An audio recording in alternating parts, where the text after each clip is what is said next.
Aloha and welcome, caregivers. Welcome to the Caring Caregiver Show. I'm your host, Savy, founder of Gimme a Break. We're a nonprofit, all volunteer organization that's caring for caregivers, and we're here to bring back the joy of caregiving.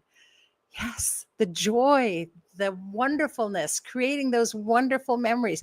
That's what it should be all about. Learning and discovering and just being able to really thrive even after that. We don't just want you to survive. We want you to continue to thrive even after caregiving. So check out our website, gab808.org, right there on the screen. For those of you who are watching or who will be seeing this later, just go to gab808.org for more information about what we do and how we support caregivers. And if you have any questions, just drop us an email, info@gab808.org. I know it's hard. We're all caregivers. All of us who volunteer for Gimme a Break are all caregivers. We've all been through the journey. Some of us are still going through the journey. Some of us just can't seem to stop continuing our journeys. It goes one journey after another, right? But that's okay, because when you find that joy and you find that balance, it changes everything. And that's what we hope to do. Now, if you need support, you need us, we are here for you.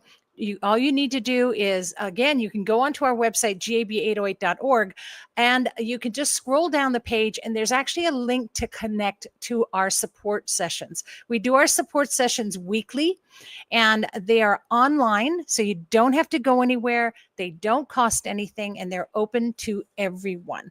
All you do is go on a Zoom app and type in the meeting ID 808-754-3787. And of course, oh, hey, that's our phone number. Super easy to remember. And you're right there, right in a positive, safe space just for caregivers.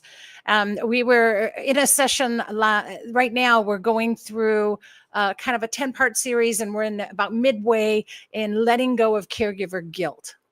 And yes, we have our guilt that we carry. And as caregivers, we don't always let that go. And if you hold it in, it's going to get you. So we're talking last night about ways to relieve that and ways to keep positive. And one of the things that I was talking about with them last night was a little game I used to play with my mother called It Could Be Worse. And so my mother and I would get really upset. We'd get really frustrated. And I'd go, well, Mom, it could be worse. And then she knew that was the cue to say something that was better that we had. And we would say something like, it could be worse. Well, we could be homeless. It could be worse. We could have no money or food on the table. Now, we don't have to be that dramatic, but, maybe it could be worse. I could have wore the wrong color today. I could have 2 different color shoes on. I could have not brushed my hair. So, or God forbid, brush your teeth. So you can play It Could Be Worse any way you want, but that way it helps you to just sort of practice gratitude and kind of keep in the moment without allowing yourself to go into a really bad negative place. So join us every Tuesday evening at 8 p.m. Hawaii Standard Time, and just click on the link on our website and you're there. You're there with a group of caregivers just like you.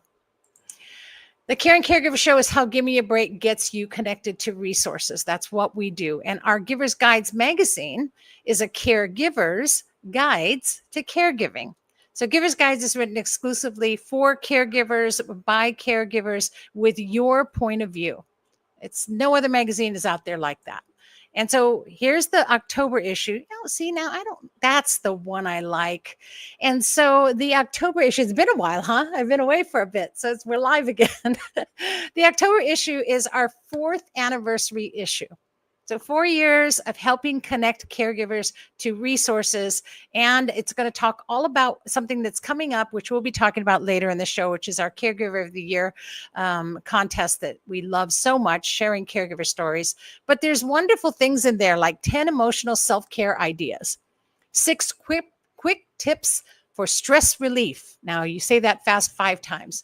There you go. That in itself will make you giggle.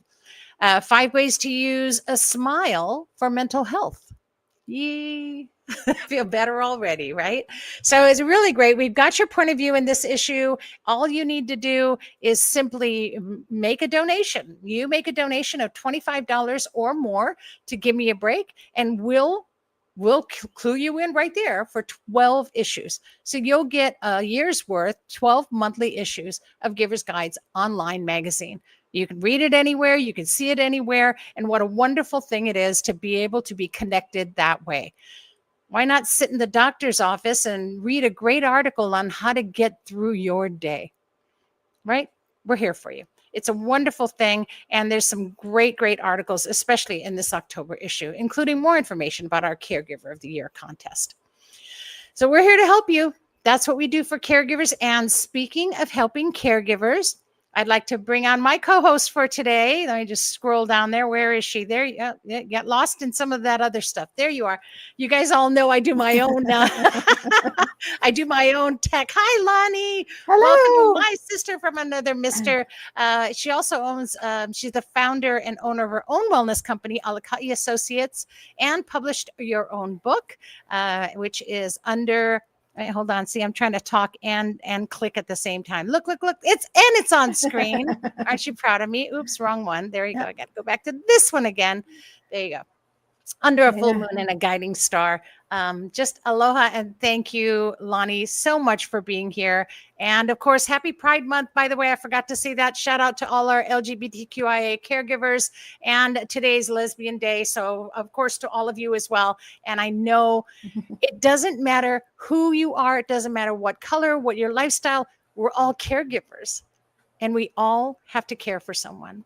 So anyway, welcome my sister to you, Lani, and so good to have you here today as we open this new season. Yeah, season 16, amazing, and Giver's Guides 4th anniversary. That's just so incredible that we have been connecting with caregivers this long, but caregiver, and not just in Hawaii, but around the world. Mm-hmm. We have connected with caregivers in the Netherlands and in Australia. And so I just, sometimes we get so deep into our caregiving and our work that we lose track or we lose sight of that bigger picture, that we are just growing and growing every year. Yeah. And yes, thank you for mentioning my book, Under a Full Moon and a Guiding Star. And drum roll, there is a new book on its way, February 2026. I'll be launching my second book. So stay tuned. I'm so excited. Stay tuned for that. If you would like to get more information about my book or the work that I do with Alicati Associates, you can go to www.alicatiassociates.com. Right. And I forgot to put your website on. I forgot to put your web address, but that's okay. Just donate the $25, get the Giver's Guides, and she's got all her information in there. Yes. And that's, that's one thing that is, I really enjoy doing, being a writer and an author. I enjoy my contributions to the Giver's Guides magazine, and just helping caregivers, before, during, and after their caregiving journeys to not just survive, but thrive. Yeah. Yeah. And, Lani writes an article every issue, and I just love your articles because they're so practical and simple and filled with so much knowledge, but no caregiver ever looks at it and goes, oh God, I could never do that. It's almost as though it's like drinking water. Oh, wait, you wrote a great article about that once too. But it's like drinking water. You read your article and it's just as you could be sipping tea and reading it going, wait a minute, I can do this. And I can make my caregiving journey so much better. So thank you for sharing that and sharing that part of you in all of our issues. Wow. So we were supposed to have our mindful moment this first thing, as you know how this show goes for all of you who are my loyal watchers, and she's not here yet. So we're going to see if she ends up showing up on the show. The first show is always a little tough. You guys know that. But other than that, let's just move right on, shall we, to our first guest, Lani, and let's talk with her. So our first guest is a guest. That's her name. She's the author of Design for Your Mind, How a Family Caregiver and Mental Health Therapist renovated her home to recharge her life, and didn't break the bank. I'm anxious to hear about this. She's a mental health therapist and attorney. Please welcome Annie Guest. Aloha, Annie. So happy to have you here and so excited Hello. to talk with you today. I'm so glad to be here. Thank you for inviting me, Savy and Lani. Yeah, I'm really excited. And I'm really excited. I know Lani's excited to talk to you. But before we do that, we want to hear your caregiving story. I'm the oldest child of four, obviously a daughter, and I lived next door to my parents.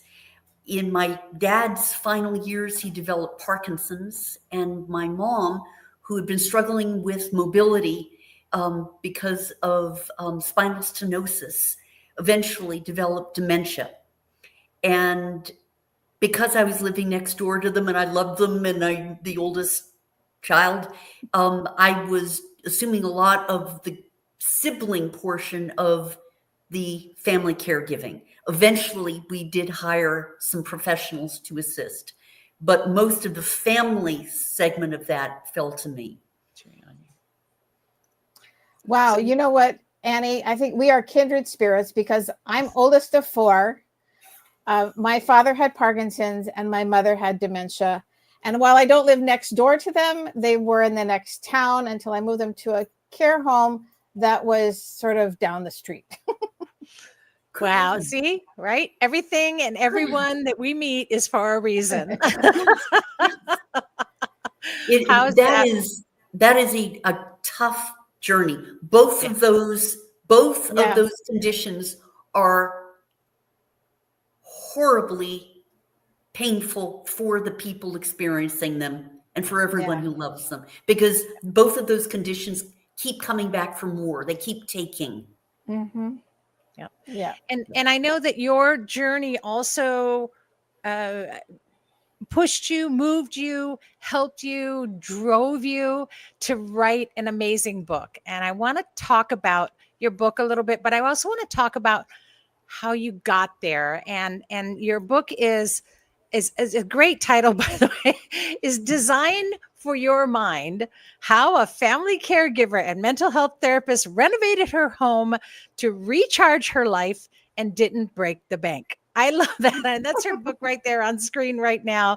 But tell me what made you, and it's really important because one of the things we're always telling caregivers is you need to find a way to express your story.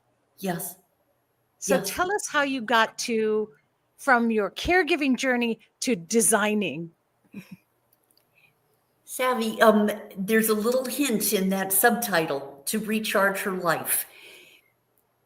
As fulfilling as the experience was, and as joyful as it was, and as great a privilege as it was to take care of my mom and dad, it came at a cost to me. To my sleep, to my ability to connect with my friends, to controlling my time, taking care of my own house. Yep. And I was burning out, yet even as a mental health therapist, I didn't recognize it was happening to me. All I knew was that I was feeling numb. And when there was another fall or another reason to rush to the emergency room, instead of feeling that overwhelming fear or panic or strong emotion, I would feel emotionally flat, and I blamed myself. Yeah. I didn't understand how I didn't understand as somebody with this training. I don't know. And I think part of it was that I was ashamed that I was judging myself, and I couldn't let myself off the hook by acknowledging a reason for this. Yes. And so I'd say, I don't know why I'm feeling this way. I love mom and dad. What's wrong with me? There's a lot of shame and a lot of guilt connected to caregiving. Yeah. We're actually just talking about that in our support sessions. And in our support session last night, we're talking about ways to, not allow that guilt to put you in a negative space, and how do you Yes. create it to a positive space? And Yes. and that was why I shared that it could be worse, right? And sort of Yeah. recreating that. But I think Yeah. it just lines up with exactly why you're doing what you do in your book, and how that helped you. I don't mean to interrupt, but you know, you found something, you found your passion. And this is something Yes. we talk Yes. about, is that as Yeah. caregivers, we give up and we're Yes. done. We don't Yes. have our passion anymore. We don't have a desire to want to do anything anymore. No. It's just, okay, we just drudge through each day, and Yes. we lose that Yes. fire that we had. But one of the reasons it happens is that we're not taking care of our 4 fundamental needs. I mean, we have others, but the non-negotiable ones are our need for good nutrition, regular aerobic exercise, an enriched environment, and adequate sleep. If all 4 of those, we can go into a numb state and give up because we're not functioning adequately. Right. I happen, because of my training as a mental health therapist, and because of my lifelong passion for interior design, after my parents passed away and I inherited their house, I decided to renovate it in ways that helped me to recharge and reconnect with my passion, and which included not only interior design, but writing and reading and movies and being with people. So I addressed the redesign project specifically to serve those needs, which had been neglected for so long. So what may look in the book like regular rooms actually serve specific purposes. As an example, Yeah.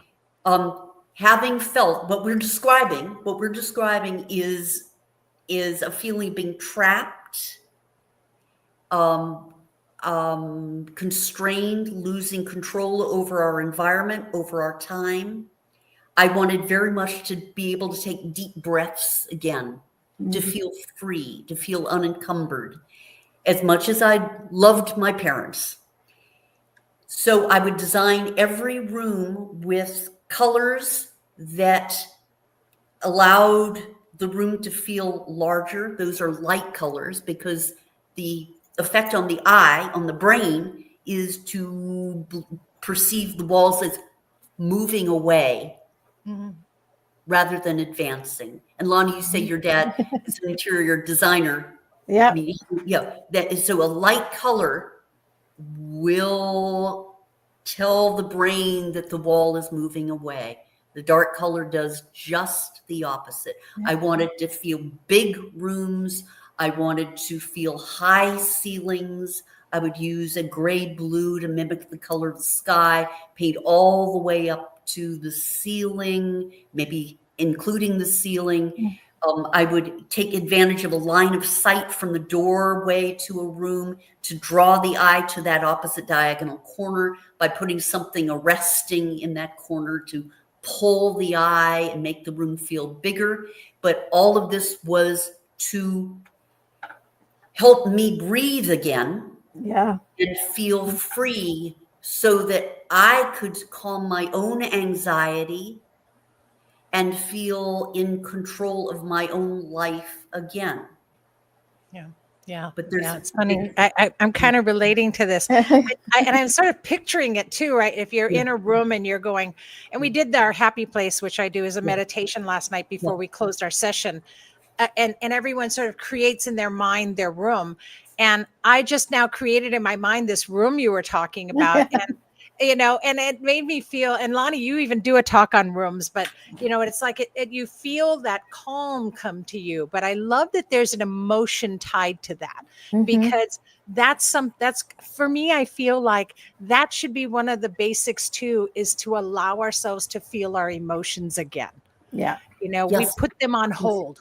Yes, yes. And to recognize what those emotions are, because part of this package of caregiving is focusing always on the needs of the other, because those are the acute needs. And that your siblings and other family members are focusing on the needs of that identified patient as well.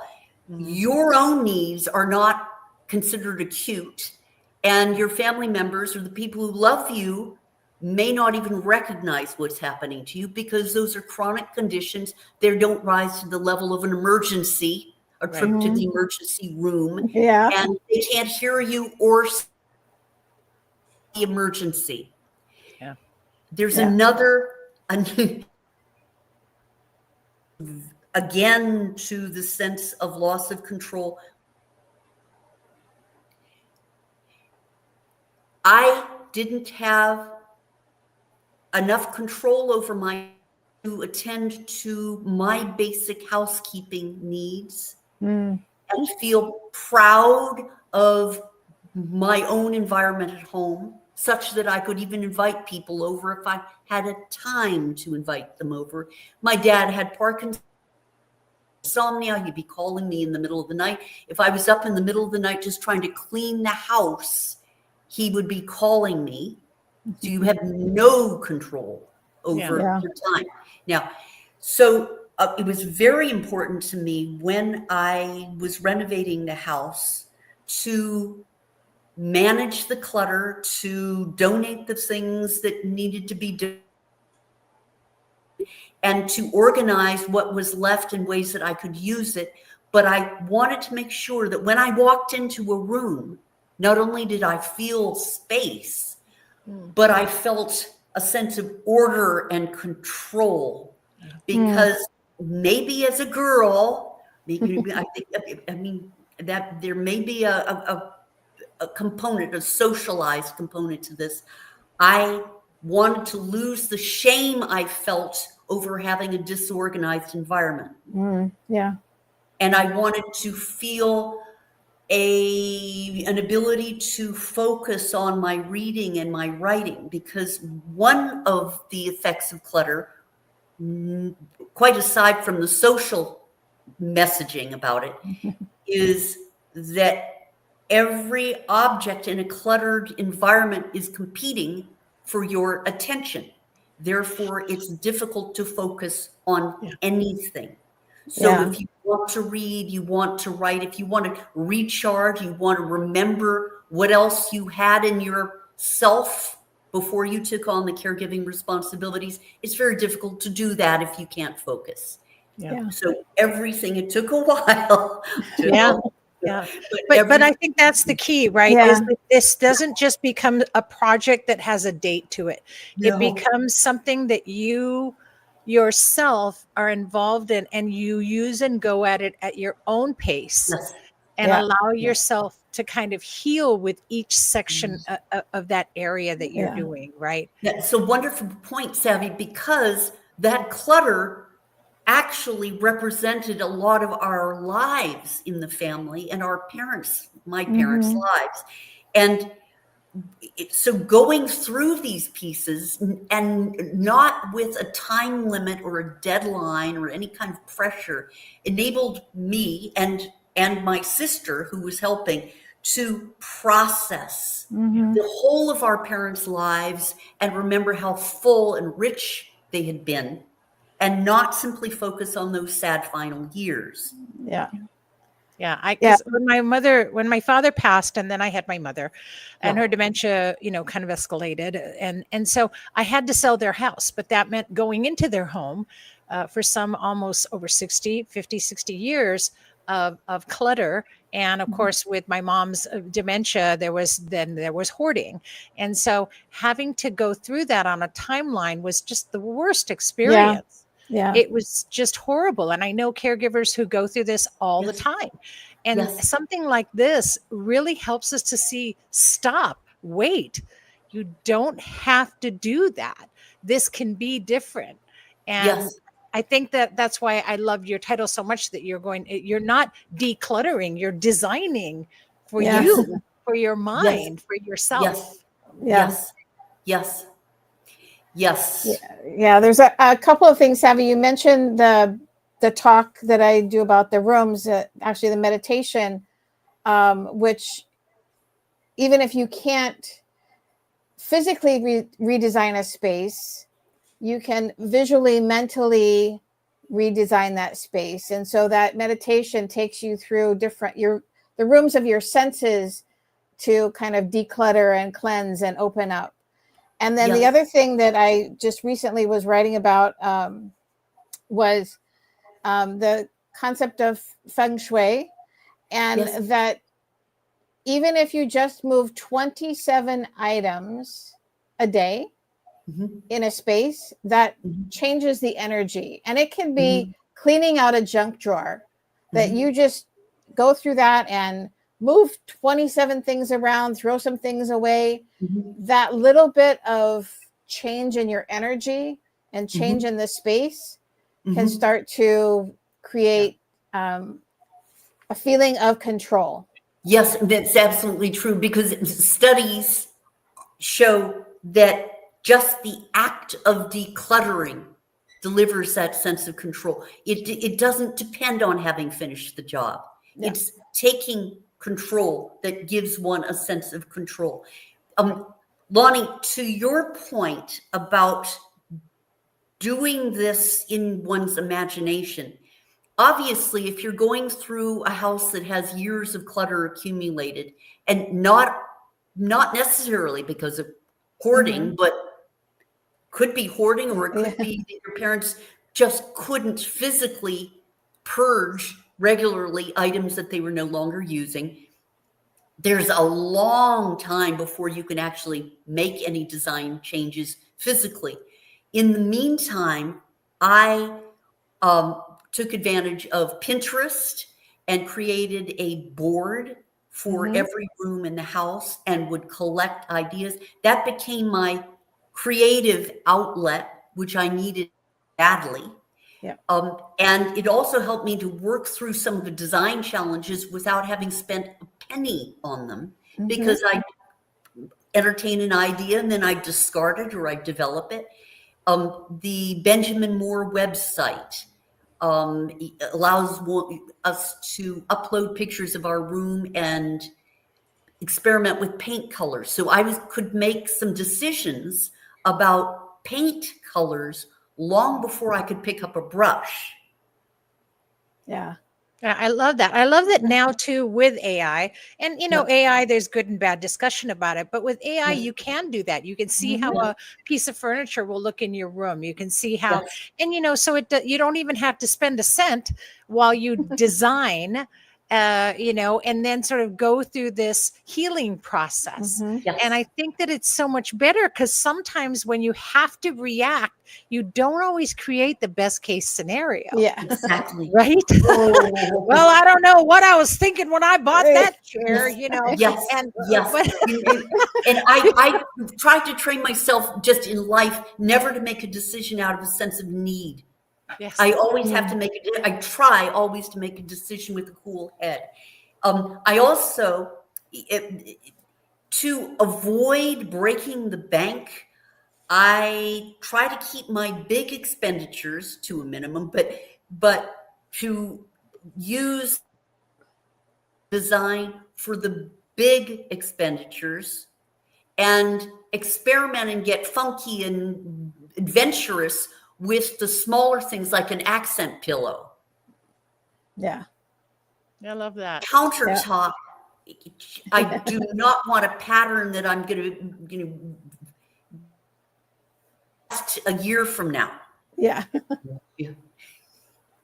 But you can get some funky dishes. Yes, you can get some funky plates. You can get funky, and also anything, and you can get funky with anything that can be versatile. Move it around from room to room as your tastes change, because one of the benefits, one of the effects of this design process and the charging your imagination through Pinterest is that you're mentally growing, and your eye is developing, and your imagination is flourishing, and you should expect to be changing your mind. You just don't want to change your mind about something you've just put thousands of dollars down on. You're recharging. Yes, You're recharging. You're coming back, right? Exactly. So Step you by should step, expect you're to be coming growing. back. Yeah, Yes. I love that. I love that.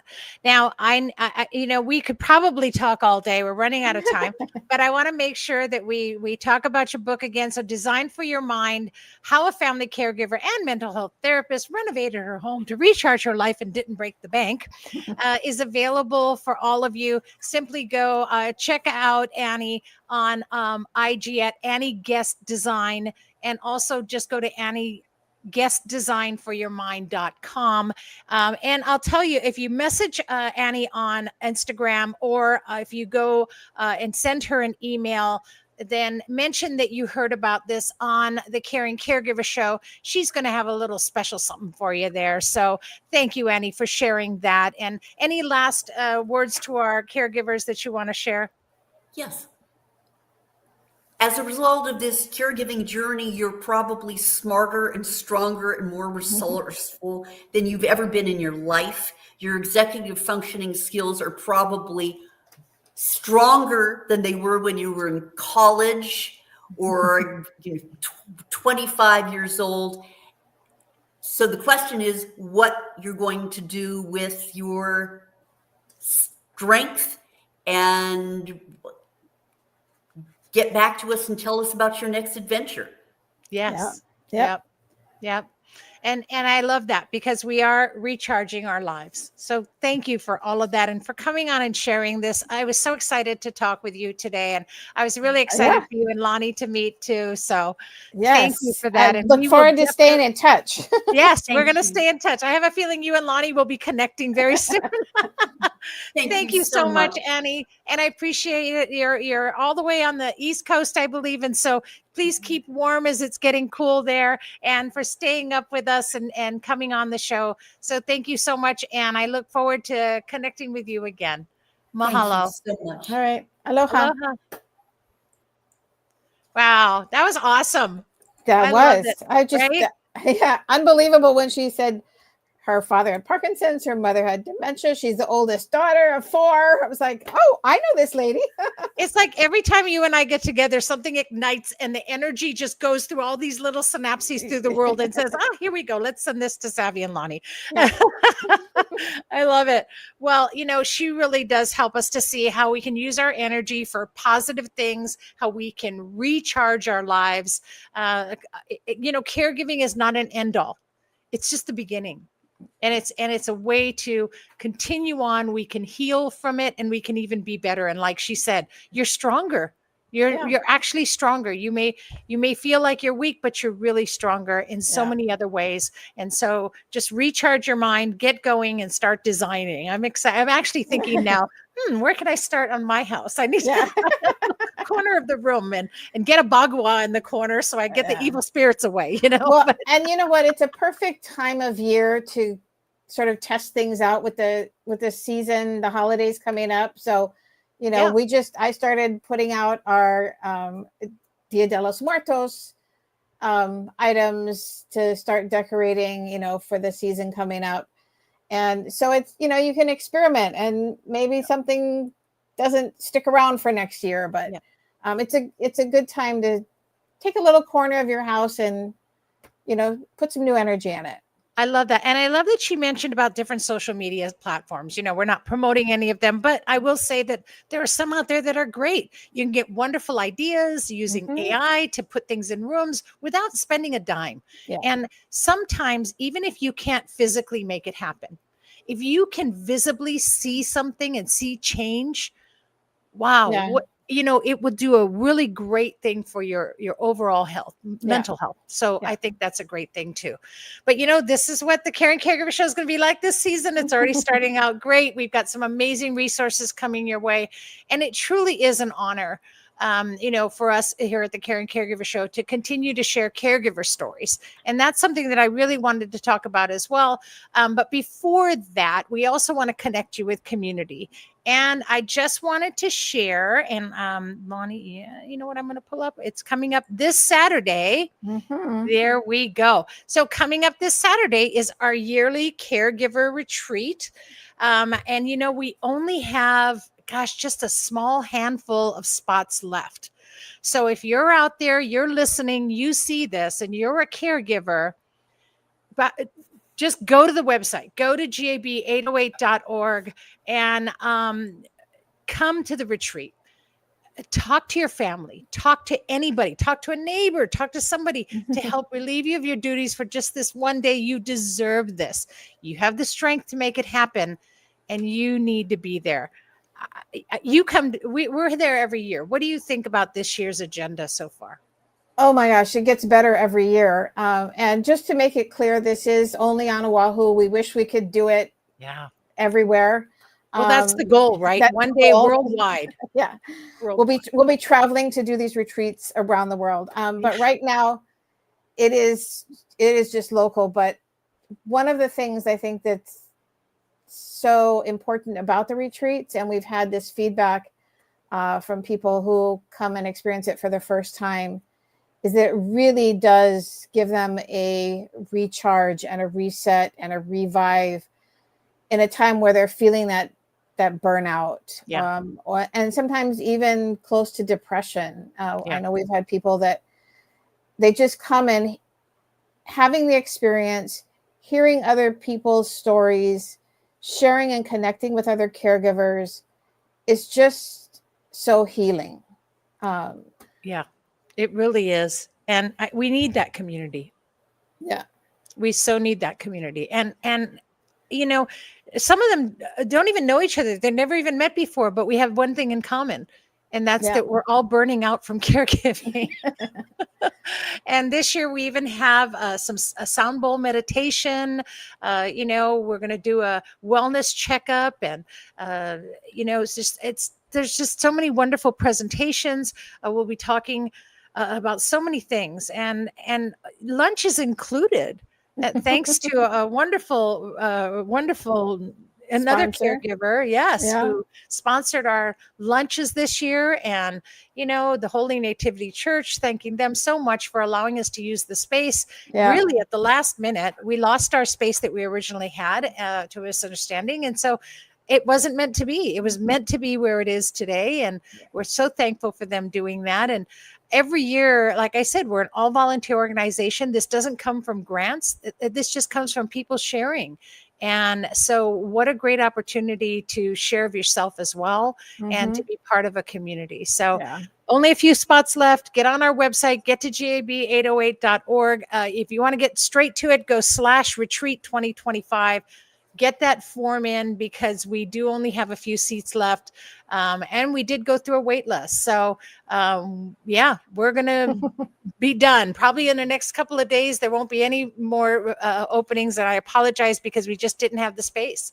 One day we will. One day we'll have enough space for everybody. And I know or be doing multiple retreats. Yes. And we'll do multiple retreats. If you miss this one, I'll be like, no problem. You can come next week, So that'll be fun.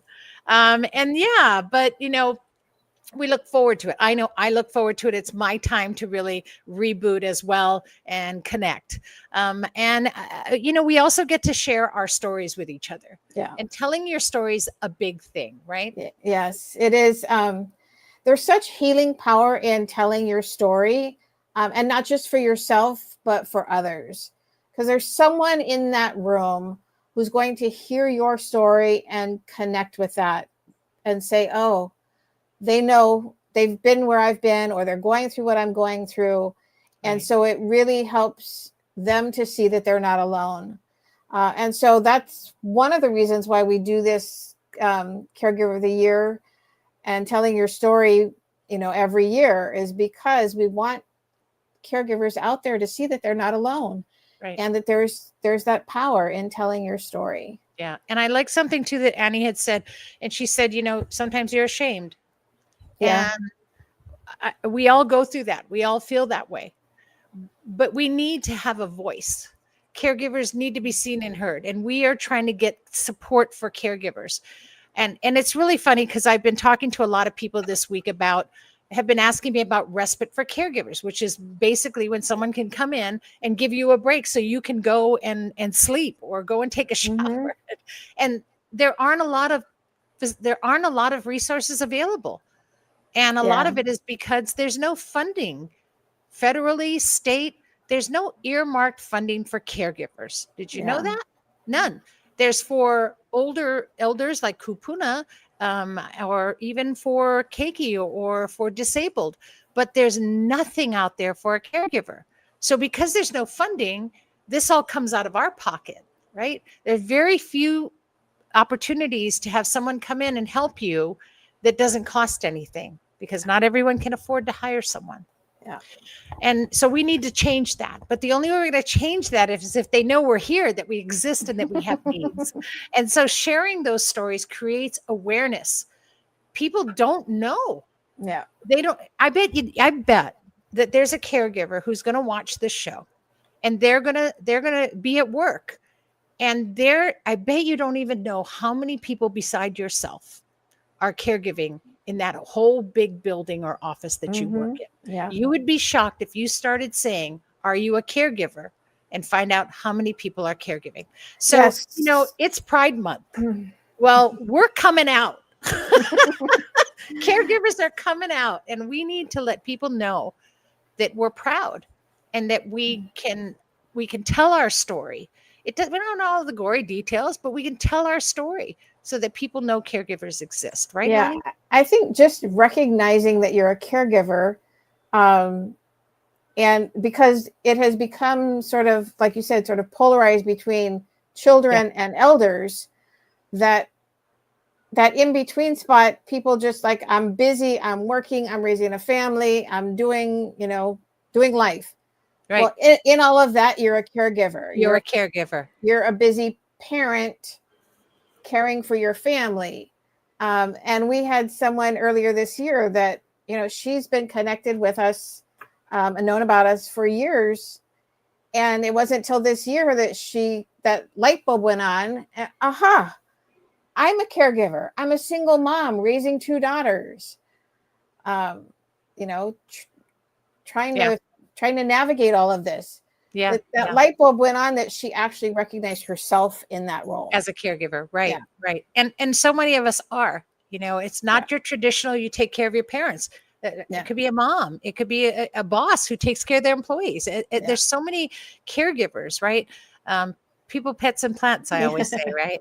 Yeah. And then, the other thing too is that the caregiver burnout's real. Now, I didn't even talk about my statistic today, not once. So I'm bringing it up now, but 50% of caregivers pass before the one they're caring for. And we have to change that statistic and bring back that joy. We lost 2 of our own this year. And so, my heart to both of them. We lost both Marcus and Ruth, and we dedicated our Shine a Light celebration to them this year. But, they were vibrant, but they were caregivers, and no one saw that they weren't taking care of themselves, or it was too late. Yeah. And so, we lost them, and we can't have man down, can't have that. So, and that's survives. Yeah. And that oftentimes, especially caregivers who go through a very intense caregiving journey, might think that they're surviving and doing just fine. Yeah. And then find out, a year later that all of that stress has now taken its toll On and your body. something comes up for them. Right. So, that's why I do the work that I do in helping people understand self-care is not a luxury. It's a necessity, Yes. Especially in your caregiving role. Yeah, don't wait till, it's over, right? Because it'll start up again, trust me. Yeah. But don't wait till it's over, because if you're not learning to practice wellness through your journey of caregiving, then you may not survive it. Yeah. So I know. Yep. Well, so go to gab808.org/CGOY 2025, or just go to our website and enter our Caregiver of the Year contest, because I'll tell you, it's to help create awareness, first of all, right? And we need to use our voices. We need to let the world know that we are here. And there's some perks that come with it, right? You get to come to our awards gala, and that's at no charge to you. So you get an evening out, and you get to connect with other caregivers, and we have prizes as well. So go to the website, check it out, and please join the contest. The contest opened the first of the month, so we already have some caregivers that are in the contest, and we're just basically going to share a story. If you want your name to be anonymous, we'll do that too. But we want those stories. We need to share those stories. People need to hear about your caregiving journey. And we need to be able to say, we are here and we need support. So help us to do that. Sign up, join us, get on gab808.org and do that now. Yeah. Right? And I do want to say that while the perks to come into our gala are more localized here in Hawaii, it doesn't discount the value of having caregiver stories from across the globe. Yes. That we have connection, we have caregivers through this show across the country. And so all of your stories are so important to us getting that voice out. Yes. That it's more than just Hawaii, and that your stories are valuable to us no matter where you are. Yep. Yeah. In fact, we've had people from all over the world in our contest that shared their story, and that just helps us to show the need everywhere. I love that, Lani. Thank you. Well, that wraps our first episode for season 16. Amazing. With more to come, more stories to come, more resources to come. And we will keep shouting it at the top of our lungs to take care of caregivers and to connect you with those resources and share those stories. Next week, we actually have Heather DeRocco of InsureBot Solutions. Very interesting. She's helping us to see how AI is a safe person. And hopefully Gina will be joining us next week with Moving with Gina. And trust me, if not, then we're going to figure out a way, aren't we, Lani? I will, to figure out a way. You won't be here, but I will, to get you moving and get you doing some things to help you to be well and to be safe. So remember that the show is brought to you and paid for by Gimme a Break and a Giver's Guides online magazine. So make that donation and keep all this coming. Yeah. So our Caring Caregiver Show is about connecting all of you caregivers to resources and a community with your wellness and survival and thriving as a goal. I love that. Don't miss another show every Wednesday at noon Hawaii time. And put it on your calendar, put it on your phones. Yep. Do that. Don't forget. And we really appreciate that. And by the way, I don't always ask for it, but please hit those likes and follows and subscribe buttons, because that helps us. We're not making money off of any of our social media, you guys. We're doing this to get the word out. So the more likes, the more subscribes, the more follows we get, the more people can be connected and the more can hear and the more caregivers we can do something for. And that's really what this is all about. So if you miss us live, don't worry. We are streaming on 7 different platforms simultaneously today, but you can always go on to any of the podcast platforms.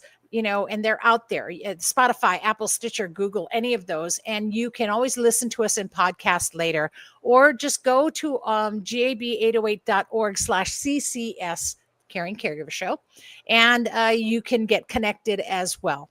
The important thing is that you stay connected. Don't go off in that dark place. We're here. Stay connected. Right? We're here for you. We're here for caregivers. And of course, as far as Lani and I are concerned, we will do whatever we can to keep you well. So thank you, Lani, so much for sharing this space with me today and for all that you do for caregivers as well. Thank you. That's our show. See you next week. And in the meantime, remember to breathe. And here's hoping that you're finding more joy in your caregiving every week right here on the Caring Caregiver Show. Thanks for tuning in, and please always be kind to yourself and especially to those who's caring. Mahalo. Thank you. Aloha. And aloha. Thanks, Lani. You're welcome.